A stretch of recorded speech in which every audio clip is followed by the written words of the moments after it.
Force news में आज फिर से आपका स्वागत है। आपने सूचना के अधिकार कानून के ऊपर पिछले एपिसोड में काफी कुछ सीखा। राकेश जी सोगानी अभी भी हमारे साथ में हैं।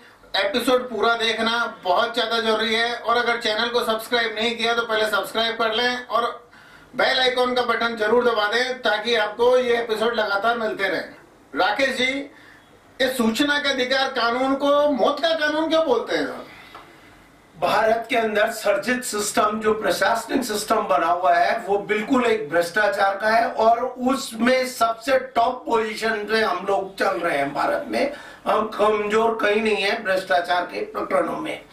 जब भी किसी भ्रष्टाचारी का कोई भी प्रकरण ऐसा लगता है कि ये मेरा प्रकरण होने वाला है और ये उजागर होगा, तो ये सभी लॉबी मैक्सिमम एक संगठित लॉबी है और वो आप पे प्रहार करती है।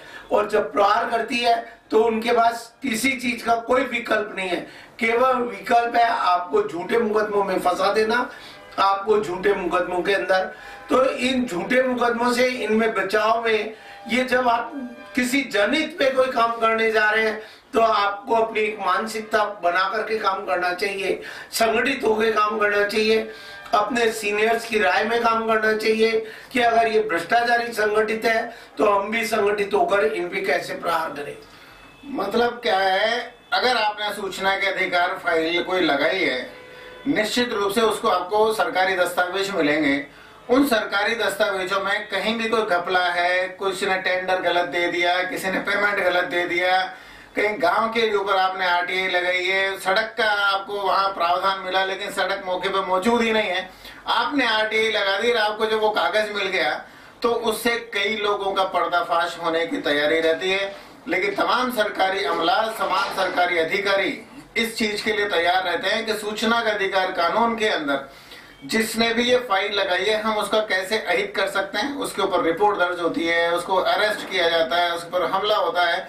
राकेश जी सर का ये कहना है कि इसके अंदर जो सूचना के अधिकार के एक्टिविस्ट हैं उनको भी एकजुट रह के अपना आपका बचाव करना चाहिए। राकेश जी, कुछ ऐसी घटना बताएंगे पिछले दिनों कोई ऐसा बहुत बड़ा प्रकरण हुआ हो कि आरटीआई एक्टिविस्ट के ऊपर कोई हमला हुआ या उसमें कुछ ज्यादा इंजरी हुई, चर्चा का विषय बना, ऐसा कुछ बताएंगे प्रकरण? आरटीआई एक्ट लागू हुआ 2005 से अगर आज तक हम देखें तो हमने हजारों न्यूज़पेपर में, विख्यात न्यूज़पेपर्स में हमने कई बार खबरें पढ़ी होगी और हमको जानकारी मिली कि 600 से 700 आरटीआई कार्यकर्ताओं को फंसा दिया गया है, उनकी हत्याएं कर दी गई है, उनको झूठे मुकदमों पे प्रहार किया गया है। मगर इन सबका एक ही तरीका है, वो तरीका है कि आप संगठित रूप से प्रहार करें।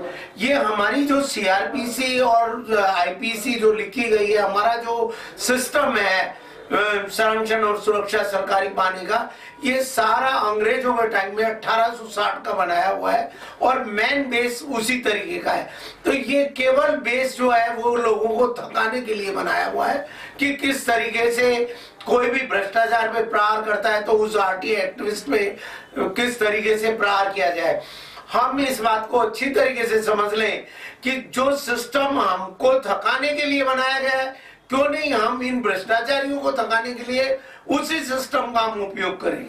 राकेश जी, अभी पिछले दिनों देखने को मिला था, शायद बाड़मेर का कोई प्रकरण है, एक अमराराम करके व्यक्ति था, उसके पैरों में कीलें ठोक दी गई, उसके ऊपर हमले हुए, पूरे गांव के लोग बाग, मतलब उस गांव के अंदर उसका कोई साथ देने नहीं आया।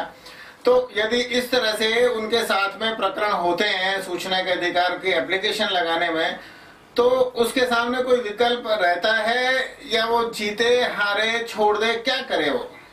इसमें सबसे बड़ा प्रॉब्लम क्या होता है कि जो सूचना आवेदक होता है वो ये समझता है कि मेरे को तो एक वो हल्दी का कांटा बन गया और मैं तो बहुत बड़ा पंसारी बन गया, और वो बिल्कुल सामने जाकर के बोलता है ओ अब तो मैं तेरा बहुत कुछ ऐसी तैसी कर लूंगा, मेरे को एक अधिकार मिल गया। और ऐसे ही लोगों के साथ वो प्रहार होते हैं, ऐसे ही लोगों के पास होते हैं।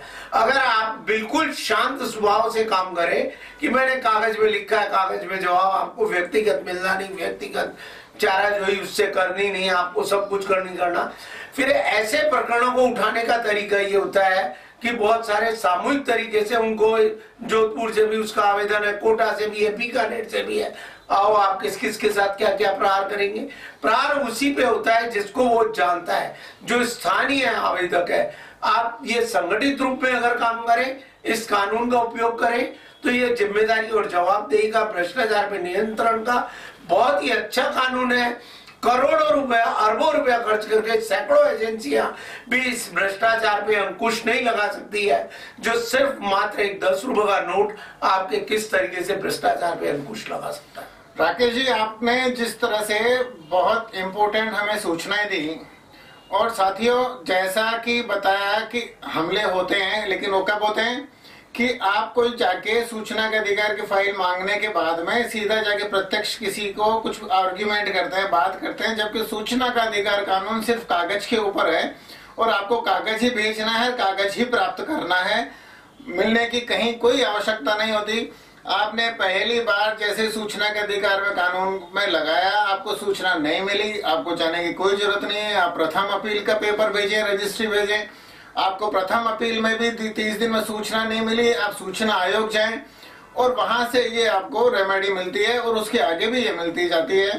तो राकेश जी, इतना अच्छा आपने हमारे को आज बात बताई, उसके लिए दिल से हार्दिक धन्यवाद। अगले एपिसोड में हम और किसी विषय पर बात करेंगे।